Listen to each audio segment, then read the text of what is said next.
Would a woman like Victoria even give him the time of day? Well, there's no one I'd rather be snowed in with than you. They kissed, and Victoria said, I think I'm going on to bed. How about you? Steve's stomach became a knot of tension at the thought of lying awake in bed and listening to the noises, waiting to see if something burst out of the walls, waiting to see if the monsters just wanted to scare him or do him lasting, maybe lethal harm. I'll be along in a bit, he said. Well, don't stay up all night, Victoria said, getting up from the couch. Sleep deprivation isn't good for your health, physical or mental. Huh?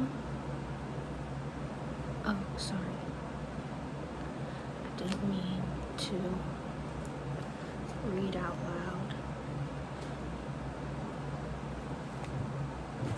I'm reading Five Nights at Freddy's Tales from the Pizzaplex.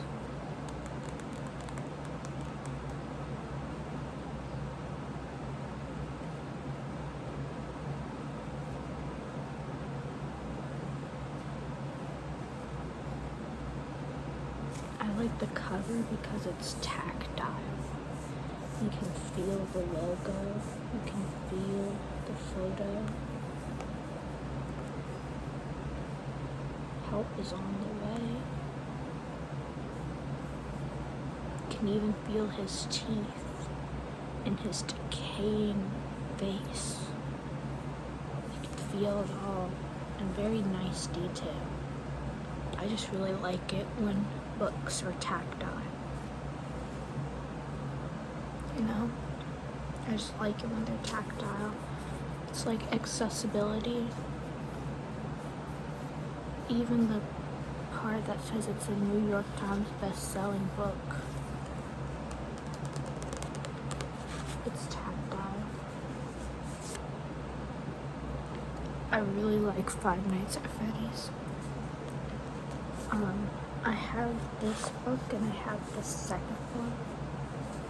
I got it from Costco. I haven't been able to find it anywhere else.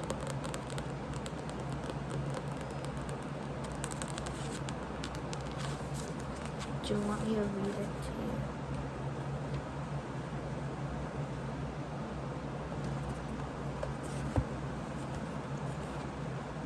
I'll read it to you.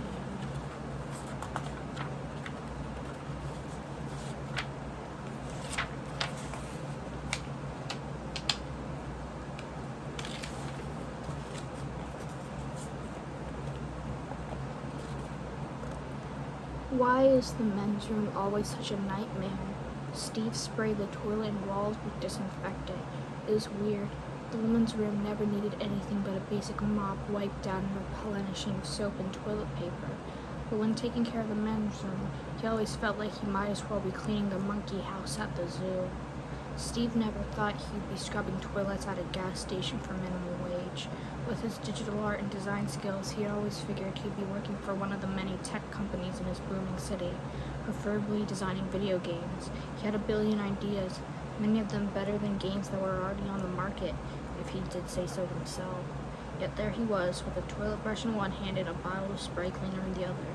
For the past several years, he had applied for any position at a tech company that he was remotely qualified for, but the competition was fierce.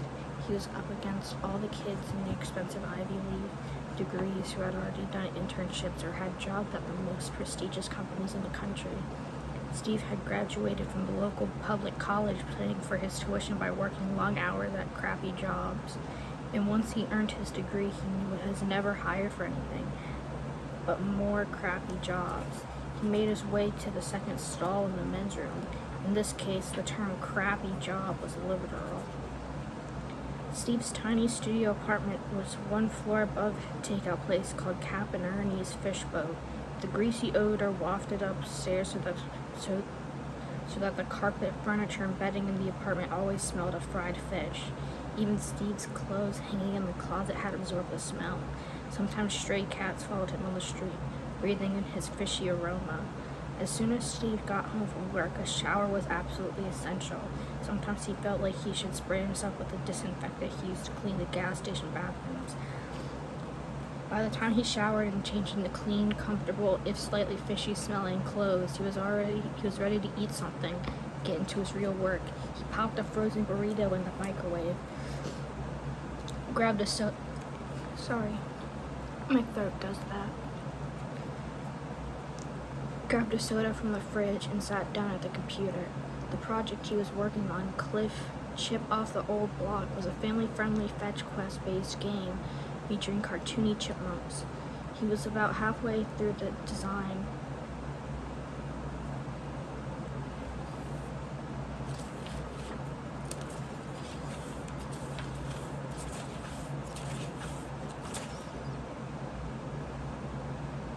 Sorry. I was reading it and I thought for a second that maybe this was Scott Cawthon's biography in the beginning.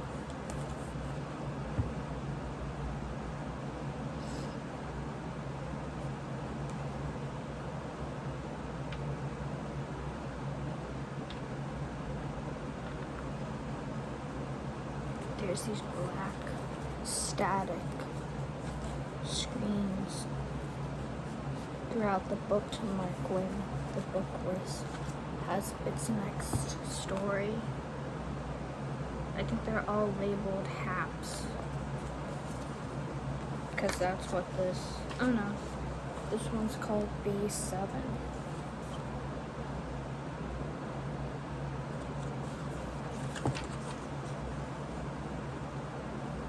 And the last couple pages are blacked out.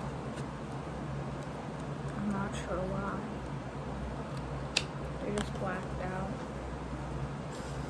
Five Nights at Freddy's fans won't want to miss this collection of 3 chilling stories that will haunt even the bravest player. Have you ever wanted something badly, even though you shouldn't?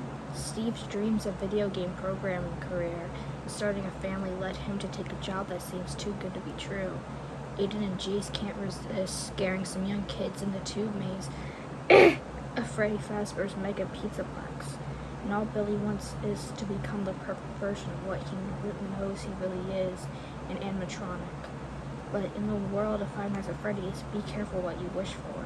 In this second volume, Five Nights at Freddy's creator Scott Cawthon spins 3 sinister novella-length tales from uncharted corners of his series canon. Readers beware, this collection of terrifying tales is enough to rattle even the most hardened Five Nights at Freddy's fans. On the back, there's the other book I have. Five Nights at Freddy's, Tales from the Pizzaplex, number 1, Lolly's Game. This is number 2. I already read number 1, so I brought this one to school to read. I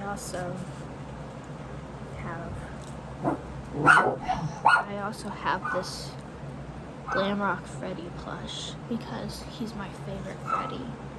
He's the first plush I ever got. You know, people hate on the Glamrocks and they hate on the Pizzaplex and they hate on Security Breach, but I really think that it's one of the best games. It's not scary, but I don't think that was the point. I don't think the point of it was to be scary. I think the point of it was I think a lot of it was fan service. Because it was a free roam game. It was the first free roam game in the series. And I've been wanting a game where an animatronic was on your side the entire time too. And it makes sense that it was Freddy. You know? But I think class is about to end.